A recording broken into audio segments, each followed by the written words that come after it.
Hello friends, glad you came to join me on another episode in the Definitive Color Pie series. In this video we will be exploring the Wedge of Temur. I'll admit this is one of those combinations that always eludes me, and requires a lot more thought to uncover.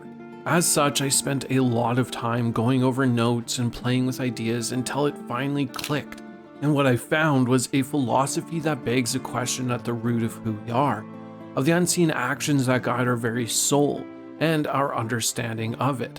I know this is a bit of a dramatic statement, but stick with me here, as I'm truly excited to share what I found. But as always, it's important we lay out the core building blocks of this wedge first, by discussing its representation in the game, before we can dig into more obscure concepts. So with that, let's begin. Like I said, to best understand any combination in Magic and dig into what is hidden, we will first begin with examples, those being the faction who gave this combination its name, the most represented creature type, and a character who best exemplifies this combination. To the faction, we look to that of Temur on the plane of Tarkir. This faction is one who relies on savagery to maintain control over their lands, fighting like the animals at their side.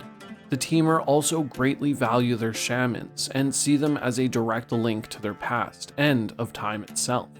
While this faction seems to lean more into its Gruul side than the blue present, the shamans are in a way that link to the third color. When it comes to another example, that of the most common creature type, we can look to the elemental. These creatures are in touch with the natural world in a way that humans could never achieve, placing them in a realm that provides total perspective on all things, showing us what it means to connect with the heart of our creator. Our final example is that of Suruk, a member of the Temur faction. He represents a lot of what makes that faction what it is. He is a savage warrior who gains respect due to his prowess as the hunt caller, and fights alongside the bear Goreclaw. Once again, this leads a lot into the Gruul side. As you can see, when it comes to examples, we're shown a very narrow view of Temur, considering we've only really seen this faction represented on one plane, and that representation could be mistaken for just being Gruul with some extra steps. But there is something here, a concept that is based in a connection with nature itself, and one that mimics and even embodies its qualities. So when we keep these traits in mind, then splash in blue, my mind begins to wander, and where it lands is a representation of the combination outside of what we've seen in the game, but must logically be there based on what we know of the color pie. So let's start discussing what that looks like by talking about three versions of Temur, each who lean a little more into one of its three colors than the other, beginning with what happens when we do add blue to Gruul. But before we do that, I would just like to let you know that I started a second channel. It's a place where I can talk about my other love, manga and anime. So if that sounds interesting to you, then I will have a link in the description and a comment section of this video. Thanks for your time. Let's get back to it. Who are we but a collection of instincts and emotion, a result of our environment and experiences? To Gruul, these are questions not worth asking, as the result is evident. But what happens when blue is involved, I asked myself. Well, of course, a need to understand the root of those impulses. Let me put it this way. Have you ever done something before you've even had time to think about it? A reaction to someone else's action?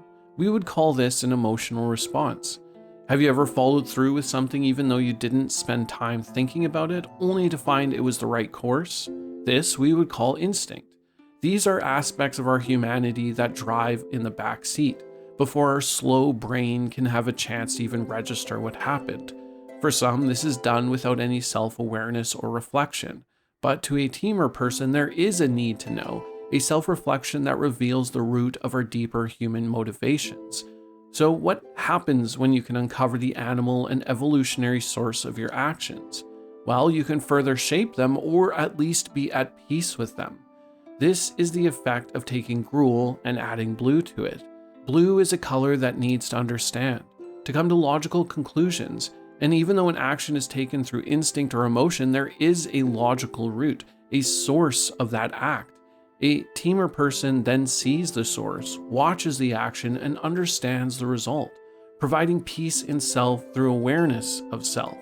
They see the animal that they are, the baser instincts that drive them, and are able to follow them backwards to reveal more about themselves. But the thing is that this understanding does not result in pushing against.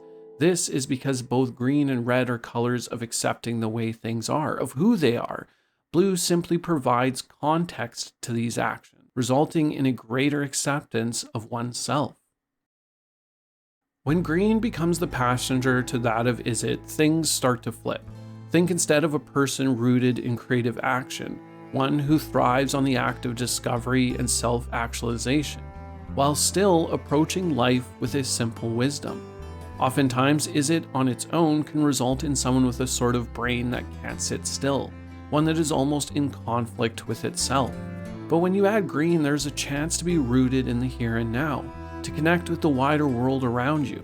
This person then is one who can better flow with what comes at them, because at the end of the day, if their creative project leads nowhere, their actions or ideas lead to failure, they can still fall back on their humanity, being alive and being present.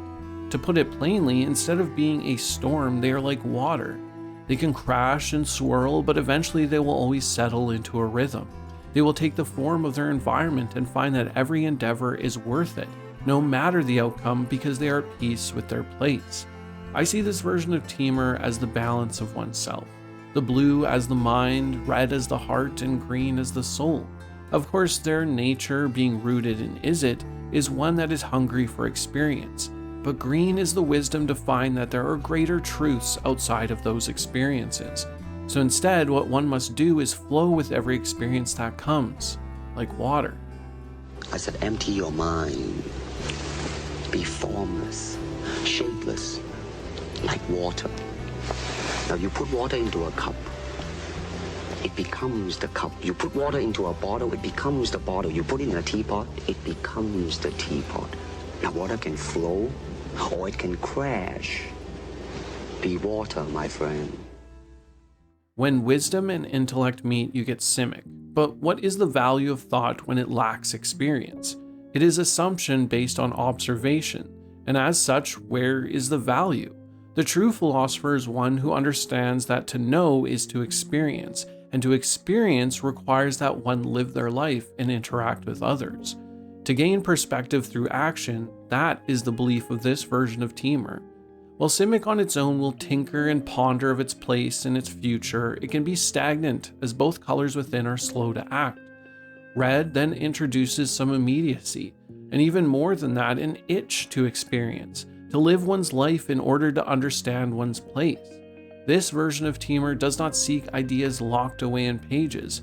It values understanding through the rush of the moment, in the wind against one's skin, in the firelight of a story shared among friends. Where Simic may hesitate, Temur leaps, trusting that the only way to truly understand and shape one's world, one must be willing to collide with it head on, to climb, to run, to fight, to love, to feel the weight of each decision, not as a distant theory, but as a heartbeat in the chest.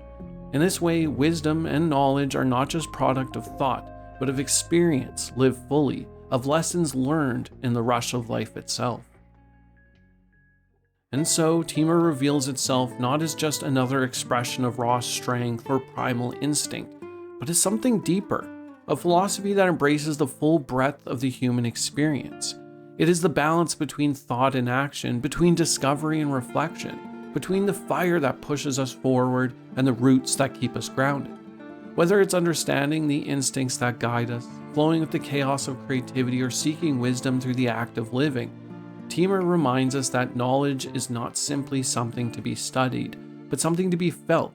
It is a call to engage with the world, to throw ourselves into the unknown, and to come out on the other side not just wiser, but more alive.